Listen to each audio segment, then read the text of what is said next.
Welcome to Viewpoint. My name is Jim Zogby, and my guest this week is Allan Lichtman. He's Distinguished Professor of History at American University and the co-founder of a prediction system that helps determine the outcome of U.S. presidential elections. The system is described in his books, The Keys to the White House and Predicting the Next President. The system uses what are called 13 keys, and they are each of them descriptors of different seismic plates, I think you'd call them. Correct. In the social, economic, and political realm. When 5 or fewer of the keys go to the incumbent party, that is the party that currently holds the White House. Turned against. Goes against, right. Then that party is going to lose. But when 8 of the keys go to the incumbent party, then that party will win. His system has correctly predicted the popular vote winner in every U.S. presidential election since 1984. And I'm proud to say I've had you on the show making your predictions in every election since 1996. Right, since we were both 14. Maybe you, but I was older back then. Listen, thanks for joining us, Allan. Sure. And it's interesting. I know that what you're telling me now is that you're not ready to make a firm prediction, but I think that the model itself and the tool you use is so interesting that I want viewers to have a chance to see how it works. So they might do their own predicting as we get a few months into this. The world's only do-it-yourself prediction scheme. Let's start with the first one. The first key here is incumbency. After the, it's party mandate. After the midterm election, the incumbent party holds more seats in the U.S. House of Representatives than after the previous midterm election, and that simply is false. So let's that's look at the numbers. One we got a against board. the party holding the White House, the Democrats. Remember, 5 or fewer falses, they win. 6 or more, they lose. And so let's look. We've got a board that shows the actual numbers. Here it is. Yep. Democrats actually went from 193 to 188. They lost 5 seats. Ground. The second key is the issue of, is there a contest? Is there a serious contest for the incumbent party election? And I think early on people were saying no, there wouldn't be. But does the Bernie challenge to Hillary amount to a serious contest? This is the most fascinating key of all for this year, because nobody expected Bernie Sanders to give Hillary Clinton a truly serious contest. And so far it looks like he might. We don't know yet. There are still lots of big primaries to come: New York, Pennsylvania, New Jersey, California. But she needs, counting superdelegates, she needs to get approximately 2/3. It's very close. That key hangs in the balance. We still don't know exactly what's going to happen, but so far I've been quite surprised by the battle Bernie Sanders has given her. And probably won't end until the convention. Whether he's behind her or not, he's going to challenge on platform and challenge on rules. Yeah, he's got a message. So we probably have a challenge here. Could well be. I'm not willing to make a call on that yet because there are too many big primaries out there. Yeah, let's go to number 3. We don't know. And that is there a serious third party challenge? No, this is just the incumbency. Incumbency. Sorry. Does the incumbent party candidate, is he the sitting president? And obviously, the answer is no. So that's 2 not. falses and 1 indeterminate out of the first 3 keys. So the next one, is the third party. One. Is there a serious third party challenge? Now, you've had some criteria you've used as to what constitutes a third party, because there's going to be a lot of names on the ballot, as there always is, libertarians and American Independence Party and whatever. What constitutes a serious third party challenge? According to the keys, you have to anticipate the third party candidate will get at least 5% of the popular vote. And I have the Lichtman rule for that, which is you take the highest point of polling for a third party or independent candidate and you cut it in half. And that's worked almost every single time. So you got to be polling as a third party candidate about 10%. The only third party candidate who might do that would be Donald Trump, if he decides to run as a third party candidate, if they wrest the Republican nomination from him. But that doesn't count against the party in power. So it's got to be an incumbent that challenges The incumbent a party. third party that challenges the Exactly. incumbent party. Not one that so if challenges Donald the Trump challenger. runs, or if the conservatives, as they say, Donald Trump is the Republican nominee and they run a conservative against him, that's not going to count against the Democrats. Right. So I think that key, no one's going to Bloomberg would have counted? Bloomberg would have counted. Would have counted, But of course, okay. he's taken himself out. So that key is a true. Short-term economy is the next one. Yeah, it doesn't look like there's going to be And a the question recession. is the economy in recession Yeah. or not? It doesn't, it would have to very quickly fall into recession. We're already well into the election year. That one is a true. It's not in recession. I mean, the economy can fall off a cliff, but that's very unlikely. The next one is the one that interests me. It's the long-term economy. Right. Real per capita economic growth Right. during the term equals or exceeds mean growth during the previous two terms. Describe that. What does that mean exactly? Yeah, it means how well is the economy doing. There are lots of measures by which you can assess the economy: inflation, unemployment. I use real GDP, real per capita economic growth, because it takes into account a bit of everything. Takes into account inflation because it's real, adjusted for inflation. Usually when employment is robust, you'll have a lot of growth. And I found it was best to compare it over the previous two terms. And that really saves the Democrats here, because the second term, as we know, of George W. Bush was an economic meltdown, which you had sharply negative growth at the end of the term. So this measure of how well overall the economy is doing is true. Let me put up a chart for Sure. a minute on income, average household income. Yep. This is an issue that Bernie's been raising, Bernie Yep. Sanders has been raising, and some of the Republicans have been raising too. Yep. They don't want to talk about this part. No, of course not. But actually, the issue here is that you've had stagnant income growth. That's correct. For a significant part of the population. For 45 years. And therefore, does this count as a No, negative? because this has been going on for 45 years. Okay. You'd have to predict the incumbent party to lose every single time, and as we know, that absolutely has not happened. There are lots of ways you can measure the economy. As I said, you can look at it distributionally, you can look at it in terms of jobs, and this is a big problem, and you might think it would count against the incumbent party, except the challenging party has no answer to it. Okay. The next one is policy change. The incumbent administration affects major changes in national policy. Yeah. Now, tell me. Obama won that last time. Yeah.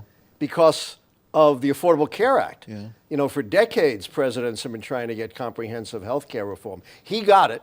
He won that key in 2012, but with the Republican Congress that he's faced throughout the second term, at least a Republican Senate, Republican House, he's not been able to match the achievement of the Affordable Care Act. And this key and all keys go term by term. But I thought I was going to ask you that. So that if Affordable Care is still in place, has won some Supreme Court victories, and continues to expand the number of people covered, that doesn't count. It's term by term, and he got the plus for it the last term. And he doesn't get for it. I would think that the most this term. diehard supporter of the president would agree that be hard pressed to find a domestic victory. Yeah, I mean, you look at the last Congress. It's one Yeah. of the most do-nothing Congresses in the history of the country, and we see this because the Republicans have basically said anything that bears the imprint of Barack Obama, we're against, and we're against it sight unseen. And you've seen that with the Supreme Court appointment. Barack Obama could have resurrected Antonin Scalia and nominated him, and they still would have opposed it because it was an Obama nomination. Let's go to the next one. It's whether or not the social unrest, whether there's sustained social unrest during the term. We've had sporadic social unrest, protests in Ferguson or in Baltimore, but nothing like the Reconstruction period of American history or the 60s and early 70s when people were dying in the streets. So there's always some degree of protest, but nothing that really suggests our society is being ripped apart. One might suggest that there is a ripping apart, but it's happening on the other side. on the Republican side? Does that count? For example, Donald Trump says, if they try to take this from me, he warns the establishment of the party, there's going to be riots. He may not be wrong, given the momentum or the sense within the Tea Party that there's a grave injustice being inflicted upon them by the establishment. Would that count against the incumbent party or not? No, I wouldn't count, if it's just a quarrel within the Republican Party. Plus, as I said, if Donald Trump, and I think there's a fair likelihood he will, runs as a third party if they take the nomination away from him, that will not count against the incumbent Democrats because it's a division within the challengers. Okay, and the next key is scandal. One of my favorite keys, the scandal key, and of course we know there have been lots of presidential scandals in modern history, the Watergate scandal, the Iran-Contra scandal, the impeachment scandal. But Barack Obama really has steered clear of whatever you may think of him. This isn't disagreeing with Obama. This isn't thinking Obama's sending us on the wrong track because he has the wrong policy. This is corrupting the government, and certainly nothing like that has touched upon Obama. But Hillary Clinton has a Justice Department investigation into her email use and a private server. Does that count if it doesn't affect, if it's not a scandal in the administration? It's the administration. She's not in the administration anymore. So if there's an indictment, is that a key against her? No.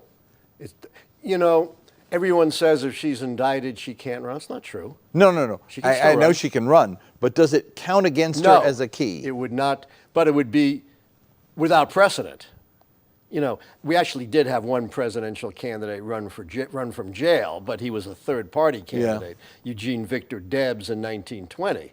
He got 1 million votes or more running from jail. So we don't know what the effect of that would be because it's no major but party in your candidate. model, but it would not affect my model.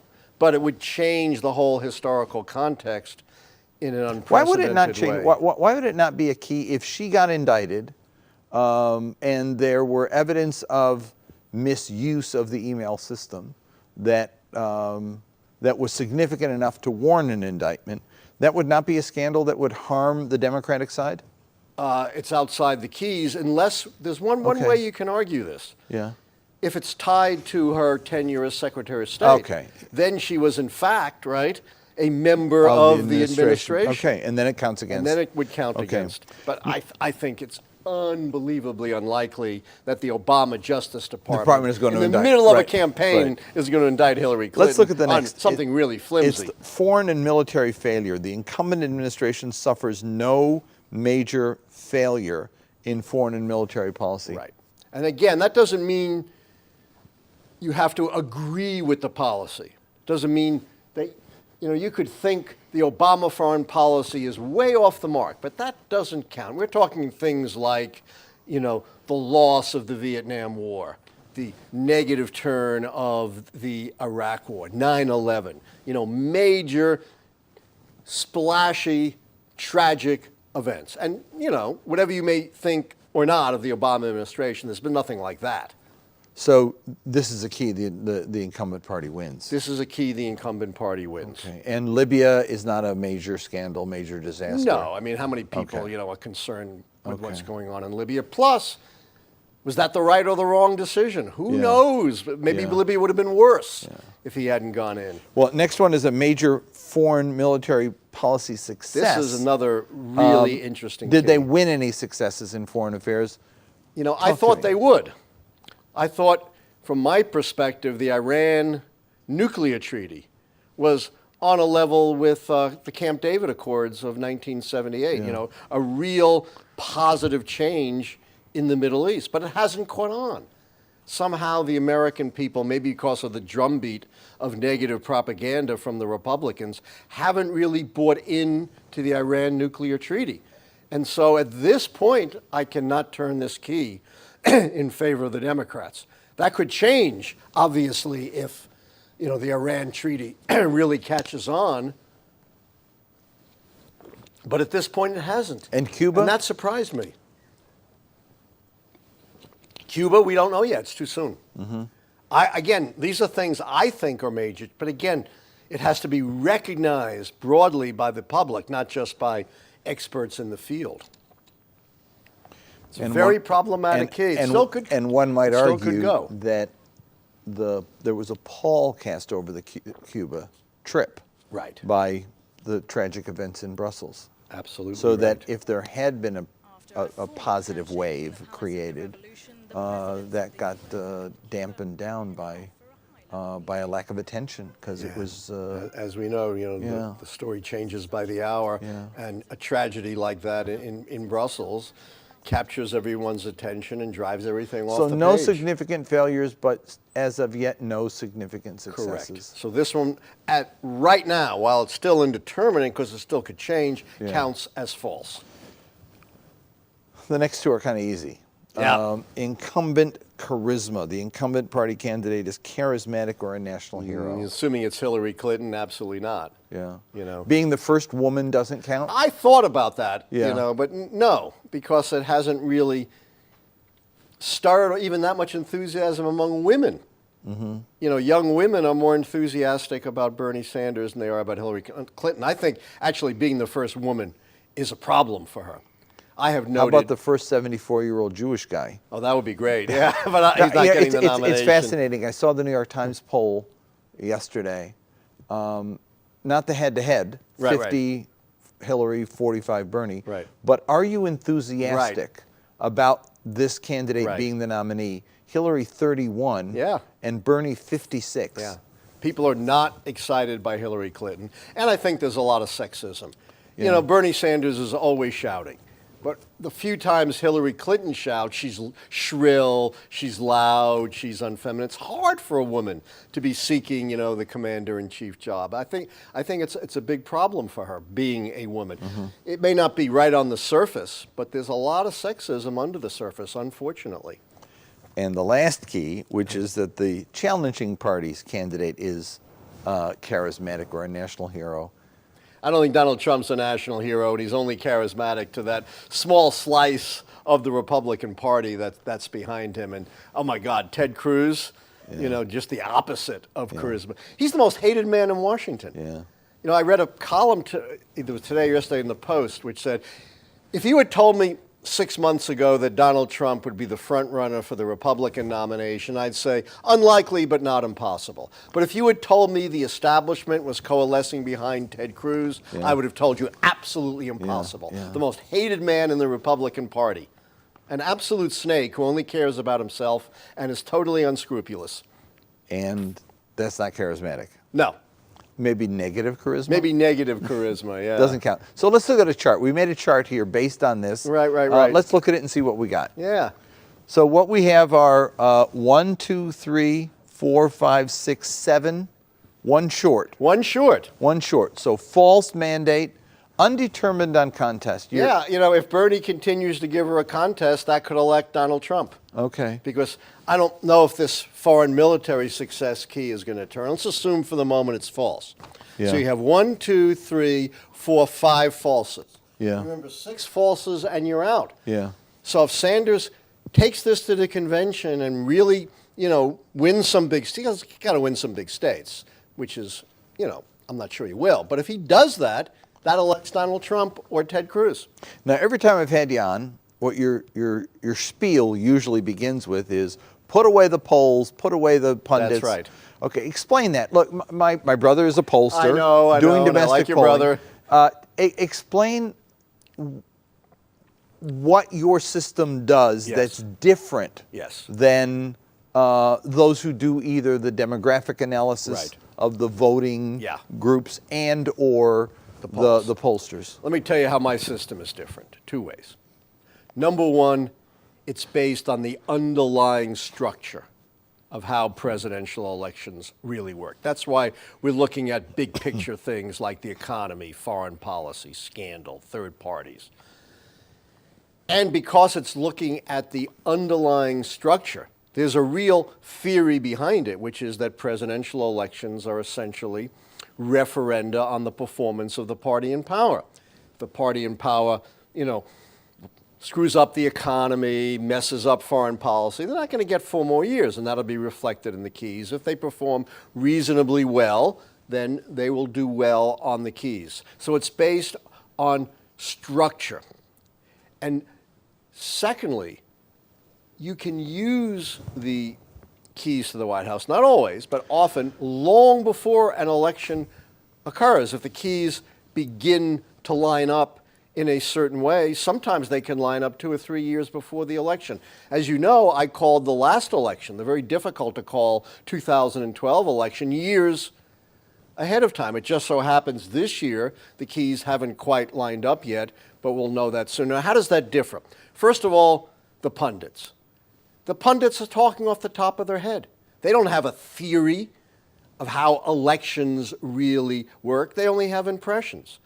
And of course, the pundits can never be wrong because they're constantly adjusting their punditry until the day before the election when they'll adjust it again. I used to say that if we kept batting averages for pundits on television, they'd all be in the minor leagues because they'd probably be batting 200 at best. In the pony league, exactly. Yeah. And in terms of the polls, I've no quarrel with the polls, but the polls were a snapshot. You know, the pollsters, and I'm sure your brother knows this better than anyone, always tell you these polls are not predictions. A poll taken in March of 2016 is not predictive of what's going to happen in November. It's a snapshot. Okay, try this one out.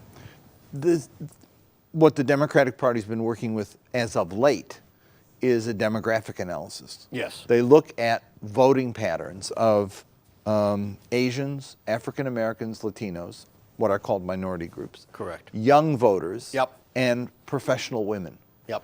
And they conclude that you got well over 50% of the electorate there. Yep. In those groups, and that their voter performance is such that with an 80% at least turnout from, not turnout, but Democratic vote from the minority groups, with Black, Hispanic, and Asian combined, with a certain percentage of the young vote and of young women, Democrats can't lose. There's a sort of a deterministic sense. Yeah. Given the numbers, Yeah. that's what's going to come out. If it's Hillary versus Clinton, Hillary versus Trump, even if the keys go wrong, Right. they say, we're not going to be able to lose this if we turn the vote out. It's not an unreasonable way of looking at it, but I would answer you by saying demography is not destiny. Okay.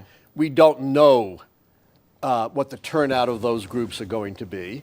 You know, Barack Obama turned them out. We don't know if Hillary Clinton will turn them out. And how can they predict that? And even a small shift in any of those demographic groups could turn the election, nor do we know what the turnout's going to be on the other side. So I agree that the demographic analysis gives an edge to the Democrats, but it does not give you a reliable prediction and never has. One last question about the Sure. the campaign process, and that is advertising. This would save a couple $2 billion in TV advertising. Correct. Because it doesn't matter, you're saying, That's right. if they defame Hillary Clinton. That's right. Or if they defame, or actually not in the case of Donald Trump, tell the truth Tell the about truth Donald about Trump. It doesn't, this is a deterministic That's model. right. For example, take 1988. Everybody says, you know, Dukakis was way ahead in the polls, and then George H.W. Bush went negative on him with the famous Willie Horton ad of that fierce-looking African-American who went on a crime spree after supposedly being released by Dukakis. Everybody says, oh, that's what turned the election. I predicted that outcome months before that negative campaign ever began. I made the call in the Washingtonian magazine in May of 1988 when Dukakis was 17 points ahead, saying the keys show, despite this illusory lead in the polls, he's going to lose. So it can't possibly be that something that happened 4 months after the prediction could make the explanation. Those same pundits who were saying, oh, that brilliant George Bush going negative on Dukakis. If Dukakis had won, the same pundits would have been saying, oh, that's stupid George Bush. Doesn't he know when you're the candidate of the incumbent party, you can't go negative, you have to have an optimistic campaign. So in other words, no matter what happens, the pundits we'll have an after-the-fact explanation. Look at this last election. You look at half the pundits are saying Romney lost because he was too right-wing. He wasn't true to himself, right? Half of the pundits were saying Romney lost because he wasn't right-wing enough. He didn't appeal to the Republican base. It's all hash. It's meaningless. It's like you and I, talking about nuclear physics. I could talk about it, but it would be meaningless because I don't understand how nuclear physics really works. The pundits don't understand how elections really work. One last election I want to ask you about, and that is the 2000 election. Oh, yes. Gore had the popular vote. Yes. Bush won because of a Supreme Court decision. Yes. Basically, he won a 5-4 vote. Correct. And that was it. How did you call it, and what did it do to your model? It was my model came as close to calling an impossible to call election because it's contradictory. I had 5 keys down against the Democrats who were the incumbents, Al Gore. 6 keys and you're out. There was a 6th key hanging in the balance. Remember who was running third party then? Nader. And to turn my model, you have to get 5% of the popular vote. And Nader was polling 5%. But I said, using the Lichtman rule, I'll cut that in half and predict he'll get 2.5. He got 2.7. So my prediction that Al Gore would win the popular vote narrowly was correct. And while Nader didn't get enough to turn the key nationally, he got 110,000 votes in Florida. Enough to turn Florida by 537 votes to Bush. So the keys came as close as a human being could come to accurately foretelling that election. So if I'm out there watching this right now and I'm looking at this election in terms of your 13 keys, Yes. there are 2 things I want to watch Two out things. for. One is Bernie, Yes. and how long it goes. Yes. And the second is whether or not anything on the foreign policy side turns out to be a success. Correct. Talk a little about both again, just as we Yeah. close, so It's people not get a sense of how that. far Bernie goes, it's how many votes he gets. In other words, if she picks up about 2/3 of the delegates, counting the super delegates going into the convention, then the Democrats win that key. If Bernie wins enough delegates to deny her that, counting super delegates, then we're looking perhaps at President Trump or President Cruz. Even if you have a contested convention, and by contested I don't mean with the candidate, but over platform issues and rules. No, we don't count that. That's too subjective because they often fight over that even when there's a clear nominee. And the second thing to look at, can Obama, and this is what Obama should be campaigning on, his foreign policy successes. Can he turn any one of the following into a recognized success? The Iran nuclear treaty, the Paris Climate Accords, and the breakthrough with Cuba. And maybe there's a 4th, truce in Syria, if that works. Mm-hmm. So there's a lot on the table in foreign policy, but it hasn't been sold yet to the American people. So your recommendation would be the White House be selling one of those 4 deals or all 4 of them. Correct. And forget the usual politicking. That won't help. Well, So listen, if you were Barack Obama, that would be the advice I'd be giving you. Maybe you know him and can pass it on. thank you, Allan Lichtman. It's a fascinating discussion. Thank you. And I hope you found it interesting as you watch this unfold. Remember the keys. You can log in to aaiusa.org or log on to Allan Lichtman's site. Your website is? The Wikipedia site. Okay, That's the where it's Wikipedia all- site where the yeah. 13 keys are there. Exactly, just and keep Google track of 13 them keys. and see how this plays out as we go forward. And it's a fascinating way to look at elections. Thanks for watching. I'll see you next week on Viewpoint.